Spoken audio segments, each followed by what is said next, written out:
Today we are answering the question, what is at the center of the universe, the secret center of the universe, as we continue to explore a declassified CIA document. We have a lot to talk about. We're going to be talking about black holes, white holes, the shape of the universe. I'll be explaining a portion of a DMT experience that I've had, and we're going to see how all this relates and explains the metaphysical domain of existence, what you are, where you are, and why you are here.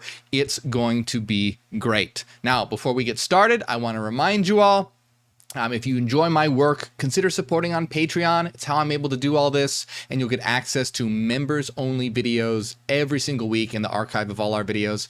You can also send support by hitting the join button on YouTube right below this video. Also, there's a lot of scammers out there. So if you find people in the comments telling you to join my WhatsApp or my Telegram, I don't have those things. So that's a scam. Be on the lookout for that. Stay safe, stay smart. And also, there are groups out there spreading disinformation and misinformation about us because they don't want knowledge like this getting out. So keep your eyes out, keep your wits about you. There's a lot of bullshit out there. Don't fall for it. All right, let's begin. We're talking about the secret center of the universe, black holes, white holes. We're exploring this declassified CIA document. It's going to be good. Now, we've been exploring this document for a while. And if you haven't followed, if this is your first video watching, that's fine. That's okay. You don't have to have seen all the other videos to know where we're at. And lucky you, what this begins, where we're going to begin here, is a recap of, let me bring this on screen. So this is going to be a recap of what this document has been about. And it's just a short paragraph here. And we're going to explore this. Now, this is called the absolute in perspective. And the reason why what we're going to do here is we're going to give a kind of big general overview of existence and reality, because we need to know what existence is. We need to know what reality is to understand what the center of the universe is. And this is a really big point to understand when it comes to elevating consciousness and just understanding reality, entering into a new state of awareness, beginning to really know what's going on with existence, is that you have to understand the big picture first. People always start somewhere else. They want to know all these little details, but you can't know the little details. You can't know what they mean. You can't know what the soul is, or you can't know what the physical domain is, or you can't know what the center of the universe is. You can't know what a black hole is. You can't know what a white hole is. You can't know what any of these things are until you know what existence itself is. You have to know you have to see the big picture to be able to start to piece this together and understand what's going on. And it's very possible to know what's going on. We're at a stage in humanity where people are beginning to wake up, but they need to understand that we need to wake up in such a way that, in addition to using our intuition to tap into the nature of reality, that we understand it rationally and rigorously and logically as well, with as much rigor, actually more so than science understands the physical domain. So let's read this here. It says, and remember, this is a declassified CIA document called the Gateway Experience, or Studying the Gateway Experience, which has to do with different modes of consciousness in accessing different levels of reality. So it says here, it may be helpful at this point to pause and recap the major aspects of our intellectual journey from time-space to the realm of the absolute. So there's going to be a recap of everything that's been talked about, everything from the physical domain to the source of existence. We have spoken at some length concerning the incredibly complex hologram, which is created by the interaction of energy patterns generated by the totality of all dimensions of the universe, the physical domain included. So we have to remember that in our conception of reality, what is the physical domain? It's an inner projected hologram. Hologram just meaning that it is based on the projection of frequency patterns. So it's an internal hologram, not an external hologram. Internal hologram meaning it's like a dream. A dream isn't out there anywhere, it's internal. The physical domain isn't out there anywhere, it's internal. It's happening within our minds as a collective. So reality is the product of all the frequency patterns in existence which originate from us together. So just a quick recap if you're unfamiliar with our conception of reality. In our conception of reality, nothing exists except for eternal minds. That's what each and every one of us are eternal minds. And eternal minds are containers of frequency patterns. So, in other words, nothing exists except for frequency. And that frequency is expressed mathematically. So you can say this is a mathematical reality. So what the physical domain is when all those frequency patterns interfere with one another or interact with one another to produce a space-time projection. In other words, when you go to sleep and dream, you're experiencing your own internal frequency patterns projected as a physical world that you're inside of that you can explore. So the difference is, in this physical domain, it's the same thing like a dream, except it's not just your frequency patterns that are projected. It's the projection of all minds in existence. That's why this is a long and stable dream. It's a long, persistent, stable dream. It's long and persistent and stable because it's composed of all the frequency patterns of all minds in existence. When you go to sleep and dream at night, it's very short, and you can control it by thinking about it and your emotions.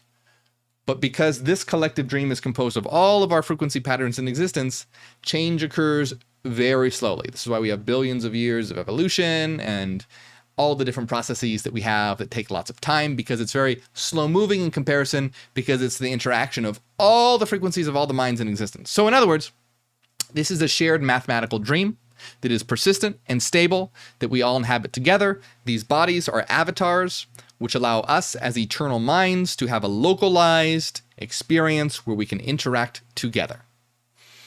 Okay. I'm going to have to move along a little faster because there's a lot that I want to talk about, and I want to do so in a timely manner. So we have noted that our minds constitute energy fields which interact with the very aspects of this universal hologram to deduce information which is ultimately processed through the left hemisphere of our brain to reduce it to a form that we employ for the process we call thinking.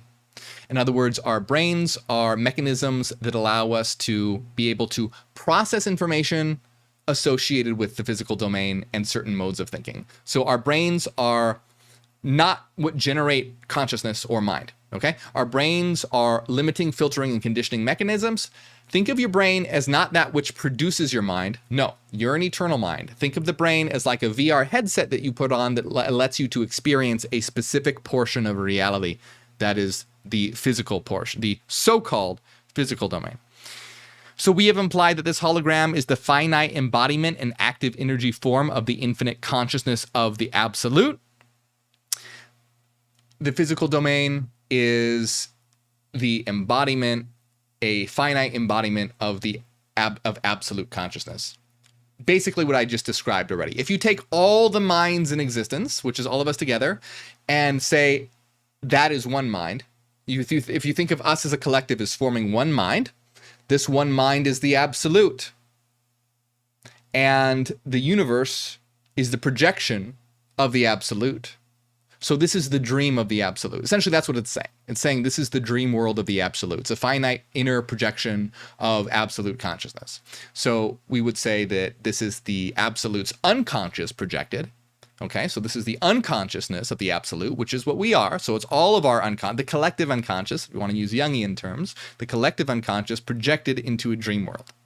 So all reality, the absolute, which is what we are, unconsciously projected and manifests in this dream world that we inhabit together.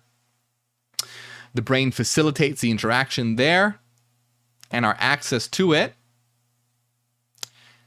It is the title we assign to that vast pool of energy in a state of perfect rest over which the physical universe is layered and from whence it comes. Incidentally, to describe this, Bentov uses the analogy of a very deep sea, comparing the still depths of the sea to the dimension of the absolute, while assigning the storm-tossed waves above to represent the physical universe with which we are familiar. The slightly agitated currents of the sea to be found in between the turbulent surface and the totally still depths represent energy in the process of either going into rest, approaching infinity, or coming out of rest. Okay, let me explain that very quickly, then we have to move on to other things. Namely, the center of the universe, white holes, black holes, DMT experiences, all that fun stuff. So, this idea, okay, real quick, just for those, I've explained this before. one element that is confusing here is that what they call the absolute, we call the source. So real quick, we consider the absolute to be all existence and the source to be an aspect of the absolute. That is the aspect of the absolute that is the ground of existence, which is the frequencies, the specific frequencies that are responsible for all reality. So putting it in our terms, okay, the source is this perfect energy, and what we call the holos, which is the physical world, the so-called physical world, is the product of the source. And so what they are saying is that an individual named Itzhak Bentov uses a sea as an analogy, and he uses the still waters of the sea versus the tumultuous waves and patterns to be an analogy to the stillness of the absolute, to the physical world that is generated from that, being the tossing of the waves, etc. It's an interesting analogy. It's okay. I think that there are better ones out there that could be used. I think the perfect one is a hologram, where you have a laser beam that goes through a holographic plate that gives rise to a hologram, that laser beam being the perfect source, the perfect light of the source, but it gives rise to a hologram. Now that hologram is built from the light of the source. If you were to click off the light of the source, the hologram would vanish if it's a transmission hologram. And if you turn on the source, the light comes on again. But the light is outside of the hologram comes on again. But if the source is outside of it, the hologram is nonetheless resultant of it, and you can say that it permeates throughout it because it is responsible for its existence. Okay, so all of that, quick recap. Now that was a lot. If some of that was confusing, don't worry about it. Don't worry about it. But we're getting to the main heart of the topic today, which is the secret heart, the secret center of the universe. Now, it says from Big Bang to torus. Working from the widely accepted Big Bang theory, Bentov presents a conceptual model to depict the process of time-space evolution, the relative position of the universal hologram. That hologram is often called a torus because it is thought to have the overall shape of an immense self-contained spiral. Okay, so according to Itzhak Bentov and according to what this is discussing right now, what is the shape of the universe? They are positing that the shape of the universe is a torus. Now, what is a torus? Here is a torus. Hopefully that is big enough for you guys to see. And we're going to be explaining why this is posited as the shape of the universe, what this has to do with the nature of reality, and more. But just so, as you know, as we go on, this is a torus. And I want you to notice something very, very interesting. Notice at the top, a pattern is being pulled in, and then at the bottom, a pattern is being projected. So you have a pushing out and then a pulling in, all right? So this is going to be important in a moment, but keep this shape in mind. Basing his thesis on recent studies concerning the distribution of quasars and operating on the premise that in the universe, smaller processes tend to be mirror images of larger ones, that is, the pattern of electrons around the nucleus of an atom mirrors the way planets orbit their suns and so on. And for anyone watching out there who knows quantum mechanics, I know that that is not completely accurate. That's not completely accurate. You don't have electrons behaving like miniature solar systems in an atom, and that's an outdated model. But nonetheless, this is still that doesn't negate anything that's being discussed here. So I just want to point that out in case anyone is familiar with quantum mechanics and electron trajectories. So Bentov postulates the following scenario. Taking his cue from the observed capability of quasars to eject enormously concentrated beams of matter from their interiors in a controlled, non-concentric version of the Big Bang, he envisions a similar process occurring in the generation of the universe. Noting that those galaxies located to the north of our own galaxies are moving away faster than those located in the south, and that those to the east and west are demonstrably more distant, Bentoff regards this as substantive evidence that the jet of matter which expanded into our universe has turned back into itself, eventually forming an ovoid or egg shape. So this ovoid or egg shape is what they're talking about here as a torus.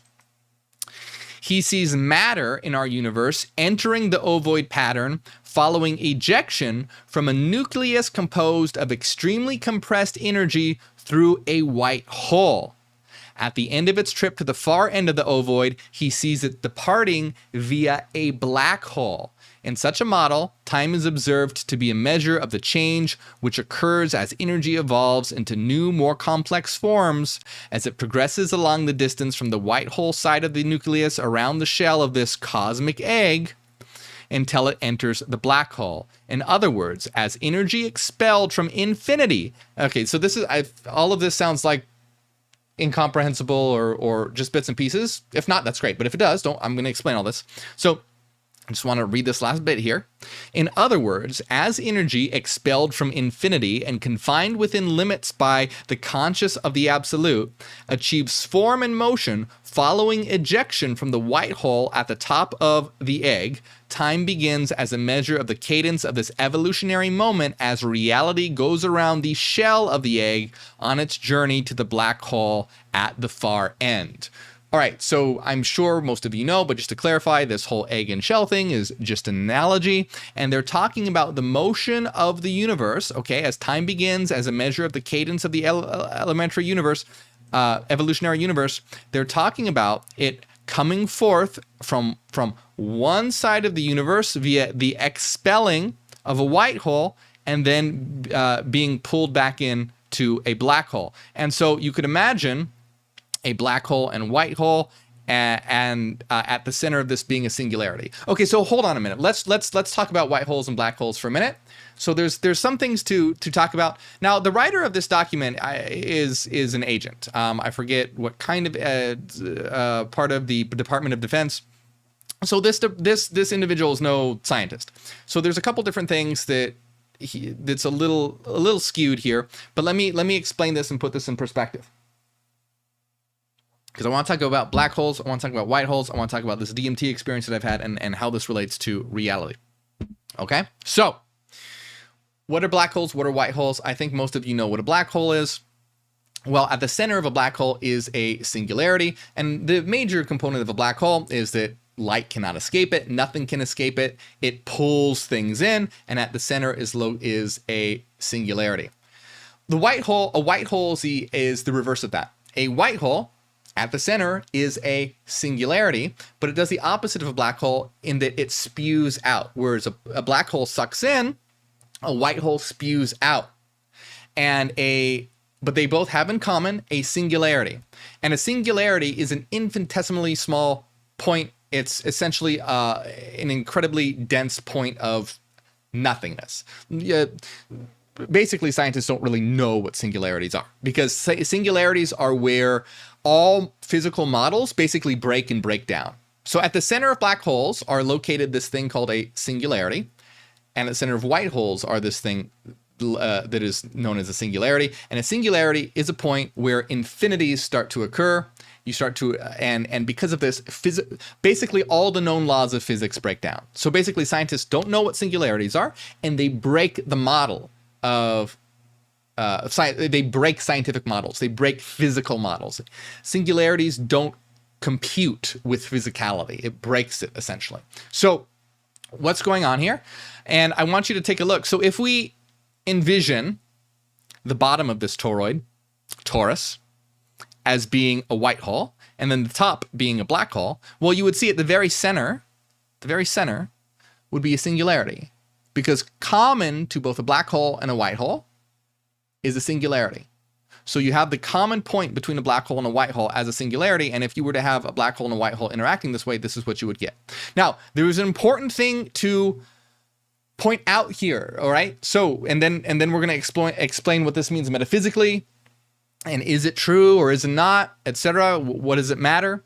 But there's an important thing to point out here, and I just want to be clear in case people who are familiar with this stuff are like, hey, wait a minute, just like how I explained the quantum mechanics thing. If any of you out there who are familiar with black holes and white holes, I want to make a couple of clear things. Okay, first of all, black holes have been observed. We know that, empirically speaking, we know that black holes exist. White holes are theoretical. According to Einstein's theories, they have the ability to exist, but they've not been observed. Now, important though, I want to say there's an important distinction here that I want to make clear. Now, I want you to notice the similarity between a white hole and the Big Bang. So what was the Big Bang? The Big Bang was when all matter, all existence, all reality came forth from a singularity, from an infinitesimally small, condensed, dense point, a nothingness, so to speak. So you see, that sounds a lot like a white hole. A white hole is a singularity that spews out, whereas a black hole is a singularity that sucks in. A white hole is a singularity that spews out. Well, this is extremely similar to the Big Bang, where all reality came forth from a singularity. The entirety of the physical universe, that is, all matter, all space, all time, etc., came forth from this singularity. That sounds like a white hole. Now, just one important distinction to make, though. One important distinction to make. A white hole technically is located within space-time. So technically speaking, a white hole is that which is located in space-time that is spewing out. Now, there are some problems with that definition, but limited time, and I want to get all the big ideas in here first. But I just want to point out something real quick, is that we can think of the Big Bang as a special kind of white hole, because the Big Bang is not just located somewhere in space-time that is spewing matter out, but rather the Big Bang, from the Big Bang, space and time itself come forth. So do you see the difference? Now, we can think of the Big Bang as being a white hole. Now, and here is where semantics and definitions come in. What one defines a white hole to be, how one defines what it means to be in space-time, because singularities in general aren't in space-time, but that's a story for another day. But just to be clear, the Big Bang is a special case of a white hole in which the entirety of the universe comes forth, including space and time. So it's like whether one wants to make a distinction there or not depends on how one defines it. But here's the idea. So a singularity and a white hole and a black hole, what are these things? Well, remember, at the center of a black hole is a singularity. The center of a white hole is a singularity. Big Bang, everything came from a singularity. Singularity is the domain of mind. The domain of mind is a singularity because the domain of mind with regard to space-time is unextended. So what does that mean? Your mind is also a singularity. Your mind is a singularity with respect to space-time. So you as a mind don't exist within space-time. You as a mind, you don't have any height, length, or depth. You don't have any physical dimensionality. Your mind doesn't take up any space. When you go to sleep and dream at night, your dream world doesn't like explode out into reality. No, your dream is a singularity with respect to space-time. It does not occur within space-time. So the Big Bang wasn't everything coming from nothing. The Big Bang was when information was converted from pure mind to a space-time projection. So you can have a state of mind where basically what this means is you as a mind always exists. You always exist as a mind, but you can rearrange the information in your mind to create a so-called physical dream world. But you could imagine that you can still think and process information without having to have something that we understand to be like a space-time dimension. So, in other words, what I'm trying to get across here is that what the Big Bang and a singularity is a point of mind that interacts with the space-time domain. In other words, it is the source of existence that gives birth to the space-time domain. The Big Bang, which is physical existence coming from a singularity, wasn't just some miraculous event. It was a state in which reality existed as pure mind, not as total non-existence, but as pure mind, and that pure mind generated a dream world from itself. It converted its information in such a way that a space-time domain formed as a projection. So you can think of it kind of like, remember you have the laser and then you have the hologram? It would be like when there was the Big Bang. Before the Big Bang, there wasn't nothingness. There was just the laser. There was no hologram yet. The Big Bang was when the laser transformed its information via an interference pattern to project a hologram. So what you have at the center of a black hole is information being transformed from physicality into pure mind and frequency. And then a white hole / the Big Bang is pure frequency being transformed and projected as space-time. So, according to the model of Itzhak Bentov, you have the physical reality as a toroidal shape, as an interaction between a white hole and a black hole. Now, of course, these would be not simple black holes located. They're like how I said earlier. These are what would give birth to space and time itself. So you could see how you would have the black hole and the white hole and the point at the center. Now, the question is, all right, question I want to, and so basically you would have the point at center would be, so if you think about this in relation to a dream, this would be how a dream realm would be. At the very center would be pure mind, pure thought. And then this projection is the dream world that is a projection of pure mind and pure thought. So the center is a singularity, which isn't a state of nothingness, it's a domain of frequency. It's a different kind of existence, a frequency existence. Not dimensions related to space and time, but rather on frequency. So from that, you could imagine this being the shape of the collective dream. So question is,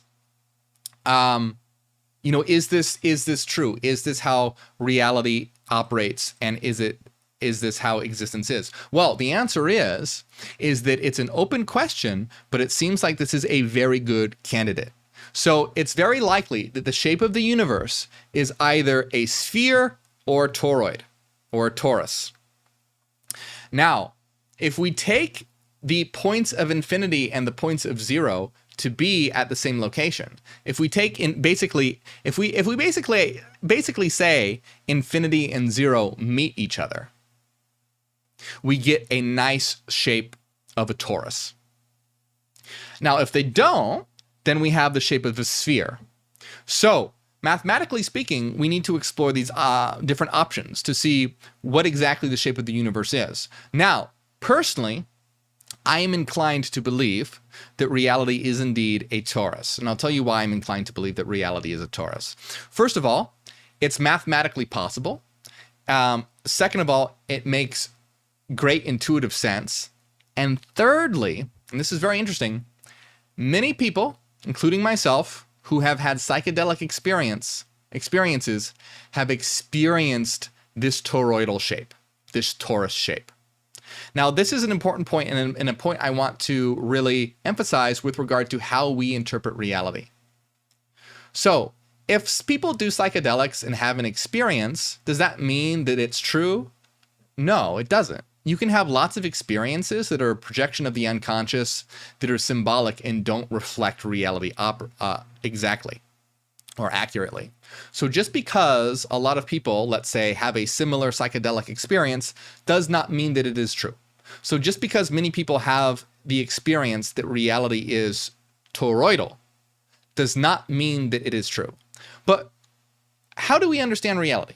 Well, we have to understand reality in a couple different ways. First, we want to take seriously our intuitions. We don't want to ignore our intuitions. We want to think we're having these intuitions that reality is toroidal. That's interesting. A lot of people are having these experiences that reality is toroidal. Is that interesting? That's interesting. So then what we want to do is we want to take that information and evaluate it via logic and reason. So via logic and reason, we evaluate this information and we see, is this information, could it be possibly true? Does it comport with what we know about reality? Is it consistent with what we know about reality? So if we're having these intuitions about reality and then we realize something like, oh, well, it conflicts extremely with what we know about reality. Like, for example, let's say that a lot of people have an intuition that there is an angel at the center of existence. And a lot of people have this intuition. Well, what we know about reality is that that's unlikely to be true. Likely what that is a symbolic projection of something deeper. You know, if you went to go travel at the center of the universe, you're not going to find a literal anthropomorphic angel there with wings and a sword and all that. If a lot of people are having this intuition, then it's likely that this is a symbolic representation of something else. Because what we know about reality, this is highly unlikely. But when people are having a lot of intuitions about something and we see that this is very possibly compatible with what we know about reality, and the fact that reality could be a toroidal shape, mathematically, could very well be true, especially if we understand the points of infinity and zero to coincide with each other. So these could very well be true. So now we know that this is something to take seriously, and we can apply our mathematical understanding of reality. We can apply our rationalist deductive methods of reality to see if this could be true or not. And this is something I really want to get across with meta-rationalism in general. So meta-rationalism is our understanding that metaphysics can be understood rationally, and we want to take our intuitions seriously. But we want to always be critical and examine them with logic and reason as well. That's extremely important so that we remain lucid and have a logical and rational understanding of existence. So we know rationally that this is a possibility, and intuitively we're having a lot of people have similar experiences of a toroidal shape. So that's very intriguing. That's very interesting. And because of these different elements, this is why I am inclined to believe that reality is toroidal or a torus over being spherical. It's still possible reality could be spherical. It's very, very possible. But based on what I mentioned, I believe that a torus has a greater probability of being true. So I had mentioned that I had a DMT experience. I did a whole video on my DMT experience. I think it's called The Most Heartbreaking Experience I've Ever Had. I have a playlist on DMT, check it out. Remember, don't do anything dangerous or illegal. I always say that when I talk about psychedelics, so remember that. You don't have to do these things. I don't want you to feel pressure to do these things. Definitely don't. You don't need to. So, but one of the portions during my DMT experience, I was taken inside of a torus. And this picture is actually extremely close to what I experienced. Wasn't quite the same. The colors weren't the same, and the light patterns weren't exactly like this. Not exactly like this. The patterning and coloring was a little different, but other than that, this was very, very, very close to a realm that I went into and experienced, and I was experiencing being inside this interior of a torus, and not only that, but extremely complex mathematical equations were floating by my vision as I experienced this toroidal shape. So I experienced this toroidal shape. Many people who do psychedelic experience this toroidal shape. And the idea of reality being a torus is very possible from what we know about physical existence and the mathematical understanding of metaphysical existence as well. So the question is, what is at the center of the universe? The center of the universe, what is at the center of the universe is a singularity. What at the center of the universe is pure mind. Now, remember, mind isn't actually in the universe, but is what gives rise to the universe. So it's more like a portal or a gateway, kind of. You can think of it like a gateway. When you take a look at this, you can think of the center as sort of being this, sort of like a gateway in a certain sense. It's not perfect, and I'm trying to explain a lot of complex ideas in a very short amount of time. But the important thing to take away is that we are all eternal minds, and the Big Bang didn't come from nothing, but rather it was a singularity which gave rise to all existence. And you're going to find this information in a lot of esoterica and ancient knowledge as well. You're going to find this in terms of Gnosticism, in which there was just the one, and the one is essentially what gave rise to all existence. The one, which is the pure mind, the great invisible spirit, which gave rise to all existence. You're going to find this in Kabbalah, in the concept of Ein Sof, where Ein Sof is basically the infinite nothingness, or the endless nothing that gives rise to the mental structure of existence, which at the very end results in Malkuth, which is the kingdom, which is physicality. So you have Ein Sof, which is the endless nothingness that gives rise to all mental structures of reality. So like the scaffolding of reality, the different laws, the different metaphysical makeup, the structuring of reality, finally becoming embodied in Malkuth, which is extremely similar to how we know reality to operate, as being mind, as being frequency, and physical reality being a physical projection, a mental projection of that reality in which we can interact within. So there's a lot more. Check out my whole playlist on all this. We have a lot more to talk about here. And there's so much more too. We're going to be exploring more in next week's topic. So make sure you check that out. And I want to give you a reminder again, if you enjoy my work, hey, consider supporting on Patreon. It helps out a lot. I appreciate everyone who supports, who get access to our secret members only videos every single week. And remember, never feel pressured to support. I don't want you to ever feel like pressured or that you have to support monetarily. You don't have to. There are plenty of free ways you can support, but I do appreciate it very much. Shout out to Renaissance Fairy Cassidy, Angela, Maria, Joel, Fairies of Venus, Fashida, DB, and everyone else. You can also help out by hitting the join button right below this video on YouTube.